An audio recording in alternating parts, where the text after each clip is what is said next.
We just got the schedule from MLB announcing the postseason format, and so there are some changes, remember, because of the lockout too, so they kind of push things back. So we're trying to squeeze in games and still make sure we have got the added games for the wild card round as well. So here we go, the wild card round in both the National and American Leagues. You got game 1, 2, and 3. They'll be played October 7, 8, and 9.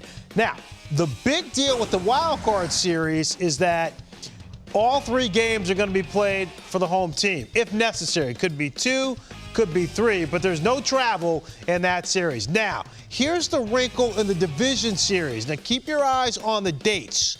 So in the National League Division Series, there's only going to be one off day. So the first 2 games are going to be played. There'll be an off day. And then they're going to play 3 games in a row if necessary. But that 5th game, you're going to, it's 2-2-1. So that teams are going to have to get on a plane after game 4, fly to the opposing team city, and then play game 5. In the American League Division Series, there are 2 off days. So there's an off day after game 1, and then you play game 2. There's an off day after game 2. Then you're going to get on a plane, you're going to fly, but you're going to have a similar scenario that you have in the National League, where if you get to game 5, there's no off day. And folks, that's just a wrinkle in the way the schedule is at that time of the year. They're just trying to condense things to make sure they get these in. So, to kind of fill in the blanks, if the season ended today, which it does not, but this is a good way to help us illustrate what we could be looking at. Astros and Yankees, remember, top 2 seeds get the byes, and then the wild card, it's the best of 3, but the Rays would be going to play Cleveland for potentially 3 games, and the Mariners would travel to Toronto to play the Blue Jays. It's 2 of 3, but if you get to, if each team wins one of the games and you're playing 3 straight games, so I think it's a big advantage for the home team. In the National League, the Dodgers, they've got the best record in baseball. The Mets, they both will get a bye. And then you'd see the Phillies traveling to St. Louis, again, because the Cardinals, if they win the division, they're gonna play in the wild card round, but they're going to have the highest seed in that wild card round. Meanwhile, San Diego will travel to Atlanta, and again, the higher seed hosts all 3 games of the wild card series. So that was a lot of stuff. I'm not feeling too good, Fred. No, but as we bring it back inside Studio 3. That's a lot. But that's why I tried to make sure we went through it slowly. Yeah. There are 2 big points. Last year, what we've seen, what we're used to, the 1-game wild card, that's gone. There's an extra team in the postseason, and now we're going to have the best of 3. So let's just talk about that wild card round, for instance, a team like Seattle. So let's say they're going to play the October 7th, 8th, and 9th. You're playing 3 days in a row. You're playing on the road. And what's going to make this interesting now, it's going to be a lot more challenging, Case and Chris, for managers to set up their pitching rotations, because there's going to be 1 day off. Let's say the Mariners, Chris, they use all 3 of these games. Mm-hmm. They happen to win, but then there's only going to be 1 game off. So their number 4 starter is going to have to start game one against Justin Verlander. Yeah. And you only get Castillo potentially twice. In that 3-game series, if you end up going all 3 of those games with the quick turnaround and not having the days off, you may only get the chance to go to your ace 1 time in that divisional series, which a lot of teams, you're going to really have to show your depth. And when I see this format that's going on, one thing I see is advantage Astros, advantage Mets.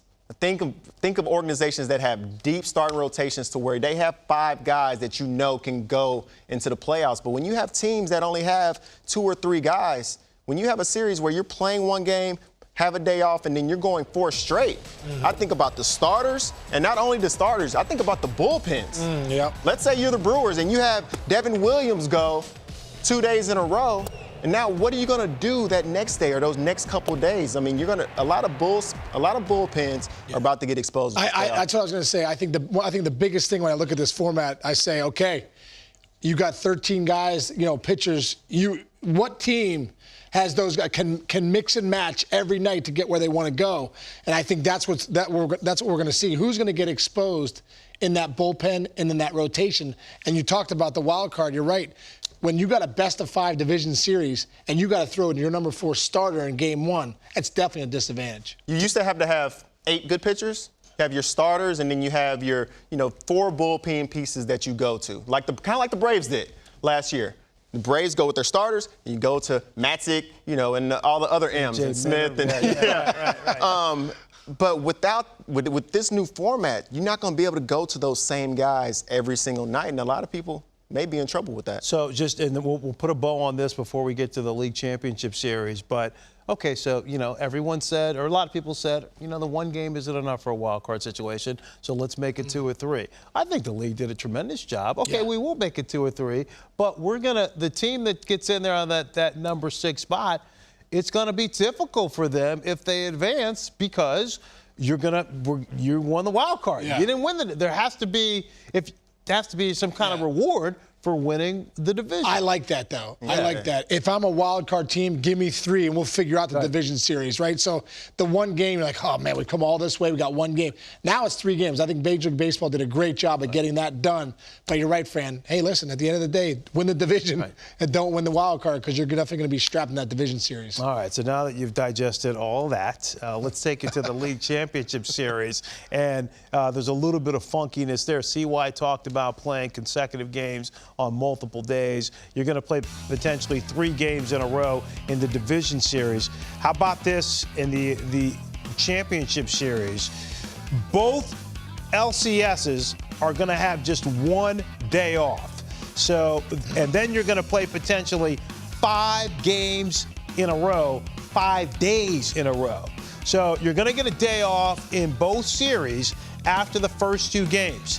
And then after that, you're playing every day, even on a travel day. So it's still going to be 2-2-1-1-1. Yeah, I like that. Well, look at this. But look at this right side. Yeah. Let me get this straight. Let me get this right.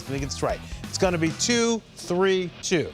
So it's not going to be 2-2-1-1-1. 2-3-2. But you're going to play 5 days in a row. So you're going to travel.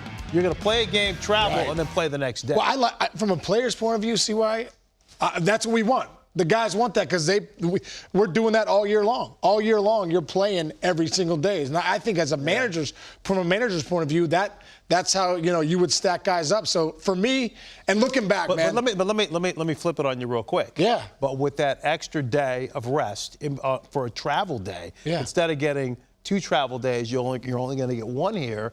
It's going to affect your rotation because somebody's going to end up if the series goes deep, Chris, somebody's going to have to go on short rest. On short rest. Maybe 2 guys are going to end up having to go on short rest. On that ALCS side, you're talking about playing 1 day. And Tom, let's bring that back up. By the way, let's bring the graphic back up just to see why you mentioned what you're talking about playing 1 day on October 19th. And 20th, playing 2 days, and then off day, then 22nd, 23rd, 24th, 25th, 26th. As a team, you're like, hey, man, we better win early. Let's go. Exactly. If you don't have a lot of depth, the days that you use those major bullpen pieces, you have to win those games. If you don't win those games when you're using your big-time horses, you're going to get yourself with your back completely against the wall, and you're going to just get yourself run out of the playoffs. No, but I love it. It shows who's the best team. How well have you constructed your team for 162, and then when you get to the postseason, here we go. Like you've been playing like this all year long, playing every day. So now if you have all those pieces in the bullpen, Fran, I tell you what, there might be a couple guys you can't throw back-to-back days.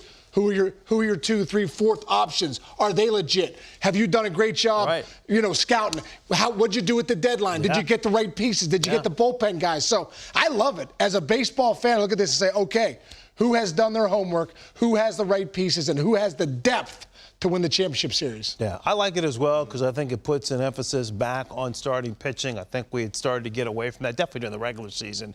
But in the postseason, we saw the teams who didn't have as deep starting pitching were getting exposed. If you want to win a World Series, you got to have very good starting pitching. Have to. But now that's going to be more of a premium with what's going on here in this format.